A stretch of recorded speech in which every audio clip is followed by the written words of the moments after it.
হিন্দু যুবকের মৃতদেহ সৎকার করতে এগিয়ে এলেন এলাকার মুসলিম সম্প্রদায়ের মানুষেরা। সম্প্রীতির অনন্য নজির মালদায় শুক্রবার মরদেহ সৎকারকে ঘিরে এমনই হিন্দু মুসলিম সম্প্রীতির ছবি নজরে এলো মালদার মানিকচকে। জানা গেছে মানিকচকের কোরিয়া সুলতানপুর মুসলিম অধ্যুষিত এলাকা। এই এলাকায় মাত্র দুটি হিন্দু পরিবারের বাস, তাই হিন্দু পরিবারের সুখ দুঃখে পাশে থাকেন এলাকার মুসলিম সমাজের মানুষ। সেই ছবি ধরা পড়ে শুক্রবার এক যুবকের মৃতদেহ সৎকারকে ঘিরে। জানা গেছে কোরিয়া সুলতানপুর এলাকার যুবক দীনেশ সাহা চোখে ঠিকমতো দেখতে পেত না। সেই যুবকই বৃহস্পতিবার পরিবারের সঙ্গে রাগারাগি করে গলায় ফাঁস লাগিয়ে আত্মঘাতী হয়। এরপর পুলিশ গিয়ে মৃতদেহটি ময়নাতদন্তে পাঠায়। মৃতদেহ ময়নাতদন্তের পর শুক্রবার গ্রামে নিয়ে যাওয়া হয়। আর ঠিক তখনই হিন্দু যুবকের মৃতদেহ সৎকার করতে এগিয়ে আসেন গ্রামের মুসলিম সমাজের মানুষ। তারা সকলে মিলে বাঁশের মাচা বেঁধে তাতে মরদেহ তুলে মানিকচক গঙ্গাঘাটের শ্মশানের উদ্দেশ্যে যান।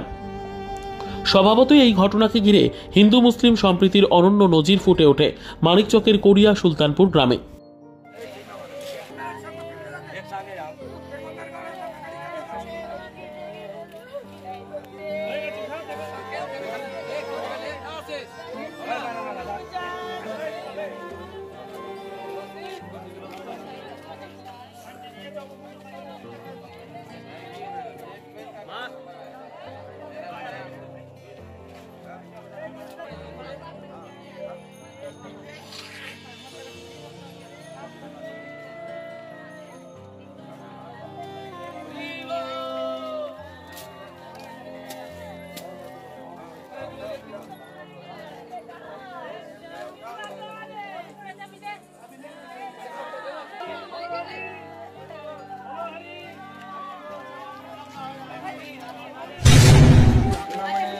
বাড়িতে রাগারাগি হয়েছিল একটু, দিয়ে আমার ভাই মানে আত্মহত্যা করে ফাঁসি লাগে।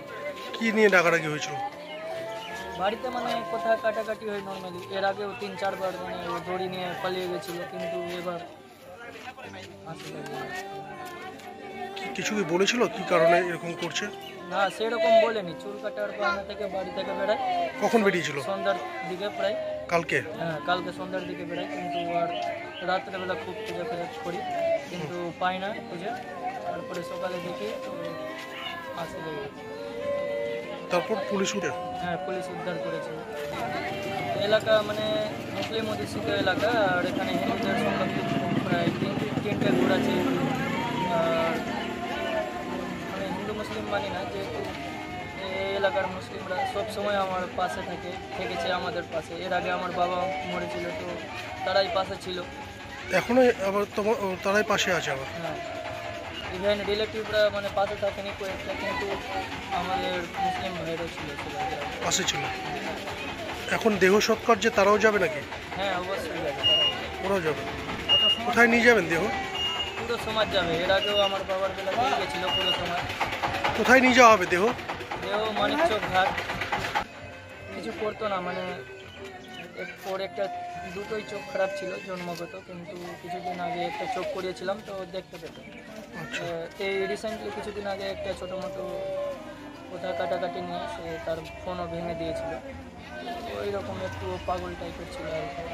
মানসিক একটু ছিল, মানে রাগটাকে কন্ট্রোল করতে পারতো না। একটু রেগে গেলেই এদিক ওদিক চলে যেত, পালিয়ে যেত। কি নাম তোমার? তোমার নাম কি? কার্তিক সাহা। ঘটনা ঘটেছিল কি, বাড়ি থেকে চুল কাটার বাহানা বললো কি চুল কাটতে যাবো। তোর কাকা বললো ঠিক আছে মুখ সেলুনে যা, চুল কেটে বাড়ি চলে আসবি। তারপরে তো চুল কেটে আসার কোনো পাত্তাই নাই। তারপরে দেখছে 7:30-8টা বাজে বাড়িতে ফোন করি হচ্ছে। তো দেখছে কি এখানেও ফোন, এটা বাড়িও ফোন করছে তো বলছে না, ওটা বাড়িও ফোন করছে তো নাই। তারপরে আমরা সকালবেলা খবর পাই কি একজনা আম গাছের উপরে ফাঁস লেগে গেছে। তো এবার আমরা দেখতে পাই যে ঠিক মতো চিনতে পারি না। তারপরে যখন বড়িটাকে নামানো হয় তারপরে আমরা চিনি কি আছে, মারা গেছে। মারা গেছে। তাহলে দীনেশ সাহা। তাহলে পরিবার আমাদের মাঝখানে একটাই আছে পরিবার এখানে, আর একটা হচ্ছে মিডিলে। আচ্ছা, তারা হিন্দু পরিবার আছে, হিন্দু পরিবার দুটো আছে। এর আগে ওর বাবা মারা গেছিল বানারসে। কিভাবে আপনারা পাশে থাকছেন? আমরা সব সময় 24 ঘন্টা সব সময় পাশে থাকি। কোনো কিছু হলে সুখ সুবিধা আমরা হেল্প করি যথেষ্ট। দেহ সৎকারে যাচ্ছেন আপনারা? আমরা যাচ্ছি। এর আগে ওর বাবার ব্যাপারে গিয়েছিলাম। কোথায় যাবেন দেহ সৎকারে? মানিকচক। বিষয়টা যারা করছে তারা এটা ঠিক না, কিন্তু যারা আছে পাশে তারা বুঝতে পারে কি কিভাবে করে চলে সংখ্যালঘু ভাই বোনরা। আপনারা তাদের পাশে আছেন? সব সময়। এখন তো এটা ছিল আমরা এই আমাদের পাড়াতে আছে, আমরা অনেকটাতে গেছি, অনেকটা 4-5টাতে নিয়ে গেছি আমরা। কোন গ্রাম এটা? এটা কোন গ্রাম? এটা হচ্ছে কোরিয়া সুলতানপুর, এই মুসলিম অধ্যুষিত এলাকা। আর এটা মুসলিম এলাকা। সেগুলো পাশেতে থাকি, আমরা যাই, খাওয়া দাওয়া করি, যতটুকু পারি হেল্প করি। গোটা গ্রাম যাচ্ছে? গোটা কারাম যাচ্ছে। কি নাম আপনার? আমার নাম মোহাম্মদ নুর কালাম। কি দায়িত্বে আছেন? আমি পঞ্চায়েত সমিতি মেম্বার, ভূমি কর্মাধ্যক্ষ।